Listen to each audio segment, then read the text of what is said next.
Kung alam mong masama yung intention mo, bakit mo pa itutuloy? Alam mo naman palang masama. Sa totoo lang guys, meron na po ako na stainless na paresan. Kasi hindi ka naman magtatagumpay doon sa mga plano mo. Hello mga ka-viewers, kamusta na po kayo? Mga ka-viewers, magbibigay lang po tayo ng komento about po sa Overload Paris na ito na nagsilibasan po sa social media. Alam naman po natin na si Diwata po ay nag-viral po ngayon dahil sa Overload Paris na yan. Pero may gumaya po, kaya ito po ang sagutan ng gumaya. Rosmar Tan po, kung kilala nyo po, ito ay sikat ito sa TikTok or sa social media po dahil isang negosyante ito, si Rosmar Tan.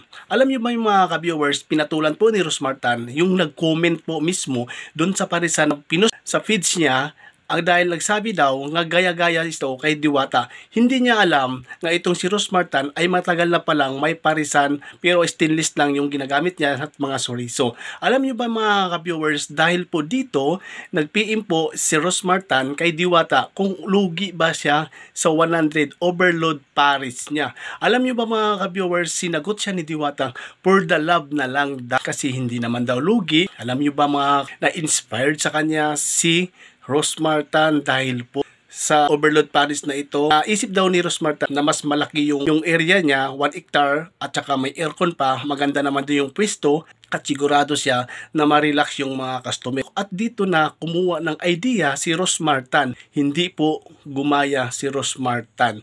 Nagkuha pa siya ng idea kay Diwata at na-inspire po siya sa mga menu ni Diwata dahil lechon kawali lang daw ito at simpleng mga chicharon bulaklak lang ito ang mga sangkap ni Diwata. Kaya mga ka-viewers, isip din ito ni Rosmar na malayo si Diwata, Pasay at sa Ayawan, Laguna.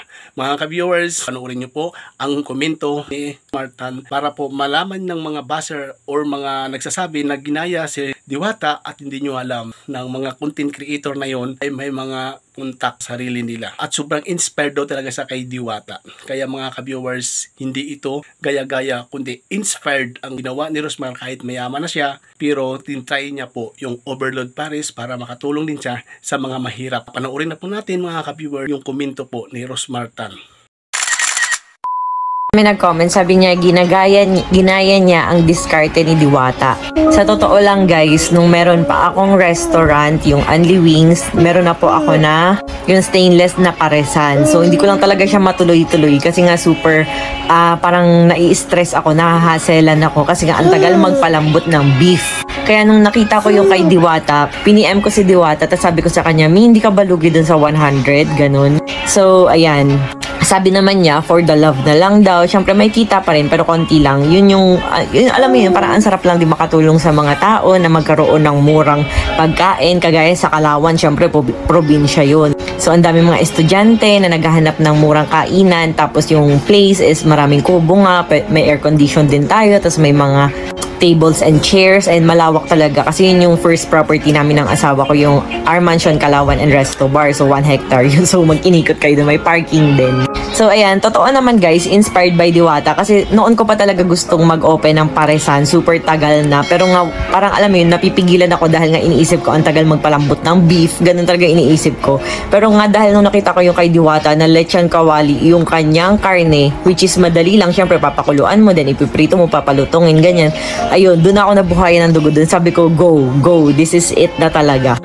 So yes, inspired by Diwata siya. Pero alam mo yung nakakatawa kay Diwata kasi sabi niya talaga sa akin, sige me, go, kaya. Parang alam mo yun, ina-encourage niya talaga ako kahit na same line of business. Kasi kung tutuusin, sa Pasay naman siya and ako naman guys, is sa Kalawan, Laguna. Super layo naman, diba? Ayan, saka siya mismo yung nagsasabi sa akin na go, i-push ko nga daw, ganyan-ganyan. Alam mo yung nakakatawa yung ganun kasi makikita mo kay Diwata na parang wala siyang competition, na parang talagang, gusto niya na yung sinasabi niya lagi na hilahan pataas, napaka-genuine talaga nung sinabi niyang yun.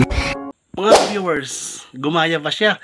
Di ba inspired? Kahit mayaman na po siya, pero na-inspired po siya kay Diwata Paris Overload. Dahil naisip niya daw po ito na kahit kunti lang kita, at least nakatulong siya sa mga tao. Kaya mas maganda daw yung pisto niya kaysa Diwata. Mga ka-viewers, kung may komento po kayo about kay Rosmar, kung nainggit ba siya o na-inspired talaga kay Diwata, mag-iwan lang po ng komento. So, hindi pa nakasubscribe guys, please subscribe para ma-notify po kayo sa ating mga bagong video. Maraming salamat guys and God bless you po.